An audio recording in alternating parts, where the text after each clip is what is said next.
ಒಳ್ಳೆಯ ಅವ್ರ 40 ವರ್ಷ ಬದುಕಿನಲ್ಲಿ ಅವ್ರ ಮೇಲೆ ಒಂದು ಕಪ್ಪು ಚುಕ್ಕೆ ಇಲ್ಲ. ಅಂಥವ್ರನ್ನೆಲ್ಲ ಅವರು ಕೊಟ್ಟಂಥ ನ್ಯಾಯಯುತವಾಗಿ ಅವ್ರದ್ದು 3 ಎಕರೆ 16 ಗುಂಟೆ ಜಾಗ ಇಸ್ಕೊಂಡಂಥ ಅವ್ರು ಮೂಡೋದವರು ಅದ್ರ ಬದಲಾಗಿ ಅದನ್ನು ಸೈಡ್ ಕೊಟ್ಟಿದ್ದಾರೆ. ಅವ್ರೇನು ಕೊಡ್ರಿ ಅಂತೇನು ಅರ್ಜಿ ಹಾಕಿಲ್ಲ. ತಾವಾಗೇನ ಅವರು 50-50 ಅನುಪಾತದಲ್ಲಿ ಅವರಿಗೆ 14 ಸೈಡ್ ಕೊಟ್ಟಿದ್ದಾರೆ. ಅದೂ ಸಹಿತ ಇದನ್ನು ನೋಡಿಕೊಂಡು ಯಾವ ಇದರಲ್ಲಿ ಸಿಗಿಸ್ಬೇಕಂತ ತಿಳ್ಕೊಂಡು ಇದೊಂದು ಅರ್ಜಿ ಏಜೆಂಟ್ ಅಬ್ರಾಹಿಂ ಅನ್ನುವಂಥ ಏಜೆಂಟಿನ ಮುಖಾಂತರ ಅರ್ಜಿ ಹಾಕಿಸಿ ಇವರು ತರಾತುರಿಯಲ್ಲಿ ಅನುಮತಿಯನ್ನು ಕೊಟ್ಟಿಲ್ಲ.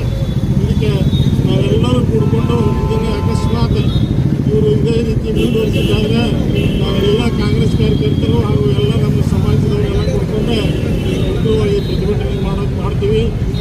ಈಗಾಗಲೇ ಈ ಸಿದ್ದರಾಮಯ್ಯನಕ್ಕಿಂತ ಪ್ರಾಸಿಕ್ಯೂಷನ್ ಕೊಡೋಕ್ಕಿಂತ ಮುಂಚೆನ ನಮ್ಮ ರಾಜ್ಯದಲ್ಲಿ HD ಕುಮಾರಸ್ವಾಮಿ ಹಾಗೂ ಶಶಿಕಲಾ ಜೊಲ್ಲೆ ಹಾಗೂ ನಿರಾಣಿ ಮತ್ತು ಅದೇ ಥರನಾಗಿ ಒಂದು 3-4 ಜನರ ಮೇಲೆ ಈಗಾಗಲೇ ಪ್ರಾಸಿಕ್ಯೂಷನ್ಗೆ ಪೆಂಡಿಂಗ್ ಅದಾವೆ.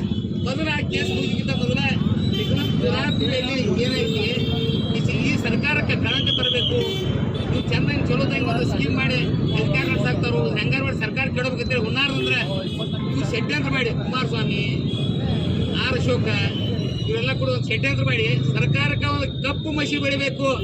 ಯಾಕಂದ್ರೆ ಇಲ್ಲ ಸ್ಪಷ್ಟ ಬಹುಮತವಾದ ಸರ್ಕಾರ ಕಾಂಗ್ರೆಸ್ ಸರ್ಕಾರ ಈಗ ಎಲ್ಲ ರೀತಿಯಿಂದ ಅಳಿಗಾಡುವತ್ತು ತಿಳ್ಕೊಂಡು ಏನ್ ಮಾಡಾಕ್ತಾರ ಇವ್ರ ಏನಾರು ಹುನ್ನಾರು ಮಾಡಿ ಒಟ್ಟ ಸರ್ಕಾರ ಕೆಡಬೇಕಂತ ಉದ್ದೇಶಿಸಿದ್ರೆ ಕಾಂಗ್ರೆಸ್ ಪಕ್ಷದ ಕುದಿಯಕ್ಕೆ ಕುಡಿಬೇಕಂತ ತಿಳ್ಕೊಂಡು ಈ ಸರ್ಕಾರ ಮೇಲೆ ಒಂದು ಆರೋಪ ಹೊರಿಸಿ ಇದು ಮಾಡ್ತಾರ. ನಾವು ಎಲ್ಲರೂ ಸರ್ವಾಣ ಮತ ನಾವು ಖಂಡಿಸ್ತೀವಿ. ಅದನ್ನು ಇದೇ ತೆರನಾಗಿ ತಾವು ಮುಂದೋದ್ರೆ ಇದಕ್ಕೆ ಉಗ್ರ ಸರ್ಕಾರ ಕೇಂದ್ರ ಸರ್ಕಾರದ ವಿರುದ್ಧ ಉಗ್ರ ಹೋರಾಟ ಮಾಡಬೇಕಂತೇಳಿ ಈ ಹೇಳಿಕೆ ಮೇಲೆ ಎಚ್ಚರಿಕೆ ಇಡ್ತಾರೆ. ಗೋಕಾಕ್ ಒಂದು ಪ್ರೊಟೆಸ್ಟ್ ಅನ್ನ ಹಮ್ಮಿಕೊಂಡಿದ್ದೀವಿ.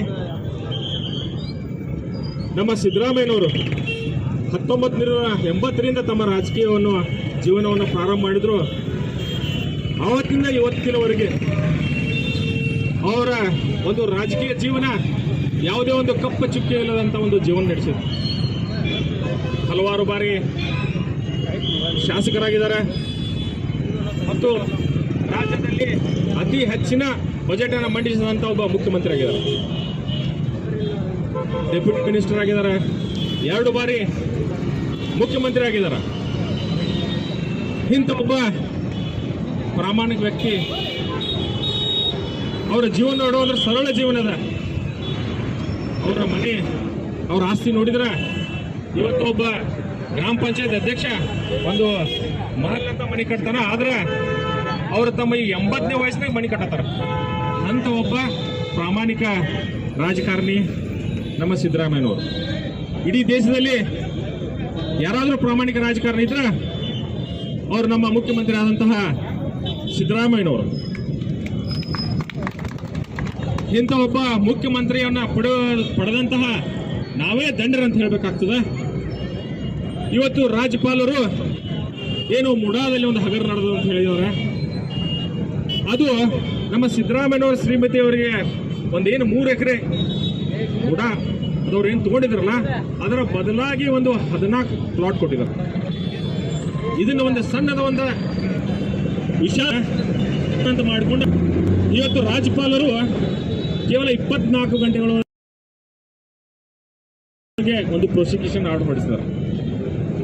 ಇಲ್ಲ ಸಿದ್ದರಾಮಯ್ಯನವರು ರಾಜೀನಾಮೆ ಕೊಡಬೇಕು, ಮತ್ತೆ ಸರ್ಕಾರ ಎಲೆಕ್ಷನ್ ಹೋಗ್ಬೇಕನ್ನೋ ಹೇಳಿಕೆ ಕೊಟ್ಟಿದ್ದಾರೆ. ಇಡೀ ನಮ್ಮ ಪಕ್ಷದ ಎಲ್ಲ ಶಾಸಕರು, ಮುಖ್ಯಮಂತ್ರಿಗಳು, ಮಾನ್ಯ ಮಂತ್ರಿಗಳು ಎಲ್ಲರೂ ಸಿದ್ದರಾಮಯ್ಯ ಜೊತೆ ಗಟ್ಟಿಯಾಗಿ ನಿಂತಿದ್ದಾರೆ. ಅದೇ ರೀತಿಯಾಗಿ ನಮ್ಮೆಲ್ಲ ನಾಯಕರು, ಕಾರ್ಯಕರ್ತರು ಸಹಿತ ಇವತ್ತು ಮೊದಲಿಗಿಂತ ಅತಿ ಹೆಚ್ಚಿನ ಗಟ್ಟಿಯಾಗಿ ಸಿದ್ದರಾಮಯ್ಯ ಅವರ ಹಿಂದೆ ನಿಂತಿದ್ದಾರೆ. ಅವರೇ 5 ವರ್ಷದಿಂದ ಮುಖ್ಯಮಂತ್ರಿಯಾಗಿ ಮುಂದುವರೆದಾರೆ. ಅವರಿಗೆ ನಮ್ಮೆಲ್ಲರ ಒಂದು ನೈತಿಕವಾದಂತಹ ಬೆಂಬಲವನ್ನು ಸೂಚಿಸುತ್ತಾ ಇದನ್ನ ವಿರೋಧ ಮಾಡ್ತೀವಿ. ಹೀಗೆ ಮುಂದುವರೆದ್ರೆ ಅವ್ರ ವಿರುದ್ಧ ಉಗ್ರ ಹೋರಾಟವನ್ನು ಮಾಡ್ತೀವಿ ಅಂತ ಹೇಳ್ತಾ ನನ್ನ 2 ಮಾತುಗಳನ್ನು ಮುಗಿತೀನಿ. ರಾಜ್ಯ ಸರ್ಕಾರದ ಅಧಿಕಾರದಲ್ಲಿ ಇದ್ದಿದ್ದಿಲ್ಲ, ಅವಾಗ ಹಸ್ತಕ್ಷೇಪ ಮಾಡೋ ಪ್ರಶ್ನೆ ಬರಾಗಿಲ್ಲ, ಅವರ ನೇರವಾಗಿ ಅದರ ಪಾತ್ರ ಇರಾಗಿಲ್ಲ. ಅಂತ ಸನ್ನಿವೇಶದೊಳಗೆ ಬಹುಶಃ ಕರ್ನಾಟಕದ ಪ್ರತಿಯೊಬ್ಬ ನಾಗರಿಕನಿಗೆ ಈ ದೇಶದ ಈ ರಾಜ್ಯದ ಕಾನೂನಿಗೆ ಪೂರಕವಾಗಿ ಸರ್ಕಾರದಿಂದ ಏನಾದರೂ ಪಡೆಯಬೇಕಾಗಿತ್ತಂದ್ರೆ ಅಥವಾ ಕೊಡಬೇಕಾಗಿತ್ತಂದ್ರೆ ಅವ್ರೆಲ್ಲರಿಗೂ ಸಹಿತ ಹಕ್ಕು ಐತಿ, ಕರ್ತವ್ಯ ಐತಿ. ಕಾನೂನುಬದ್ಧವಾಗಿನ ಅವರ ಶ್ರೀಮತಿ ಅವರು ಪ್ಲಾಟ್ ಕೇಳಿದಾರು, ಪ್ಲಾಟ್ ಅಲಾಟ್ಮೆಂಟ್ ಆಗೈತಿ, ಕಾನೂನುಬದ್ಧವಾಗಿ ಅಂತ ಬದಲಾವಣೆ ಮಾಡಿ ಕೊಟ್ಟಿದ್ದಾರೆ.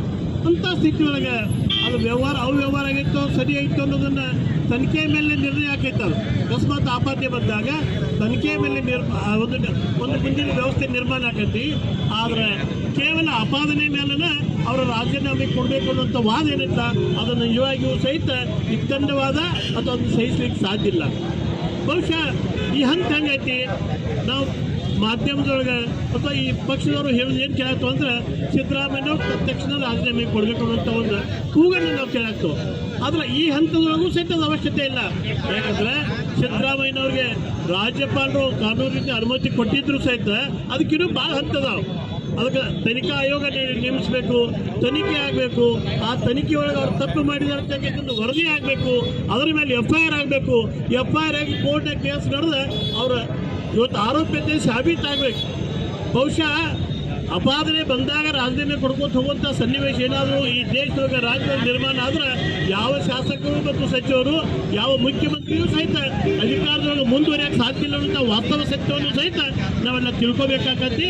ಅದಕ್ಕೆ ಬಹುಶಃ ಇಡೀ ಕರ್ನಾಟಕ ರಾಜ್ಯದ ಜನತೆ ಒಕ್ಕೊರಲ ಅಭಿಪ್ರಾಯ ಏನೈತಿ, ಸನ್ಮಾನ್ಯ ಸಿದ್ದರಾಮಯ್ಯನವ್ರ ಮೇಲೆ ರಾಜಕೀಯ ಪ್ರೇರಿತ ದುರುದ್ದೇಶದಿಂದ ಮತ್ತು ಅವರನ್ನು ಅಧಿಕಾರದಿಂದ ಇಳಿಸುವ ಒಂದೇ ಉದ್ದೇಶದಿಂದ ಈ ಒಂದು ಆಪಾದನೆ, ಈ ಒಂದು ಅನುಮತಿಯನ್ನು ನೀಡಿದಿರುವಂಥ ಒಂದು ಭಾವನೆ ಇವತ್ತು ಸಾಮಾನ್ಯ ಜನತೆಯಲ್ಲೂ ಸಹಿತ ಬಂದೈತೆ. ಅದಕ್ಕೆ ಇವತ್ತು ಸನ್ಮಾನ್ಯ ಶ್ರೀ ಸಿದ್ದರಾಮಯ್ಯನವರು ರಾಜೀನಾಮೆ ಕೊಡೋ ಪ್ರಶ್ನೆನೇ ಇಲ್ಲ. ಅವರ ಅಧಿಕಾರದೊಳಗೆ ಮುಂದುವರಿಬೇಕು. ಒಂದು ವೇಳೆ ಏನಾದರೂ ಅವ್ರು ಯಾವುದಾದ್ರೂ ಕೋರ್ಟಿಂದ ಕೇಸ್ ನಡೆದ ಕೇಸಿಂದ ಆರೋಗ್ಯತೆ ಸಾಬೀತಾದ್ರೆ ರಾಜೀನಾಮೆ ಕೇಳಿ ಅಂತ ಹಂತ ಎಲ್ಲಿಗ ಅದೇನಂತ ಹಾಲಿಲ್ಲ ಬಟ್ಟಿಲ್ಲ ಗುಟ್ಟಕ್ಕಂದ್ರಂತ ಅಂಥ ಪರಿಸ್ಥಿತಿ ಇವತ್ತು ಬಂದೈತಿ. ಅದಕ್ಕೆ ಒಂದು ನಮ್ದು ಎಲ್ಲರ ಅಭಿಪ್ರಾಯ ಐತಿ, ಸನ್ಮಾನ್ಯ ಘನವಂತ ರಾಜ್ಯಪಾಲರು ಈ ಅನುಮತಿ ಕೊಟ್ಟದ್ದನ್ನ ತಪ್ಪನ್ನುವಂಥ ಭಾವನೆ ಇವತ್ತು ಸಾರ್ವತ್ರಿಕವಾಗೈತಿ.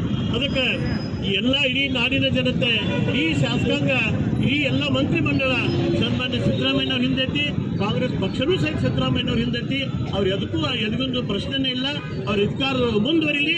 ಇವತ್ತೇನು ಜನಪರ ನಿಲುವಿನ ಅನೇಕ ಕಾರ್ಯಕ್ರಮ ಮಾಡಿದಾರೋ ಅವು ನಿರಂತರವಾಗಿ ನಡ್ಕೋತ ಹೋಗಲಿ. ಇಡೀ ಈ ರಾಜ್ಯದ ಜನತೆ ಅಭ್ಯುದಯ ಆಗಲಿ ಅನ್ನುವಂಥ ಮಾತನ್ನು ಹೇಳಿ ಈ ಕಾಂಗ್ರೆಸ್ ಪಕ್ಷ ಮತ್ತು ಇಡೀ ಜನತೆ ಸಿದ್ದರಾಮಯ್ಯನವ್ರ ಪರವಾಗಿ ನೈತಿಕ ಬೆಂಬಲ ಕೊಡ್ತೀವಿ, ಅವ್ರ ಜೊತೆಗೆ ಇರ್ತೀವಿ ಅನ್ನುವಂಥ ಮಾತನ್ನು ಹೇಳಿ ನನ್ನ ಮಾತು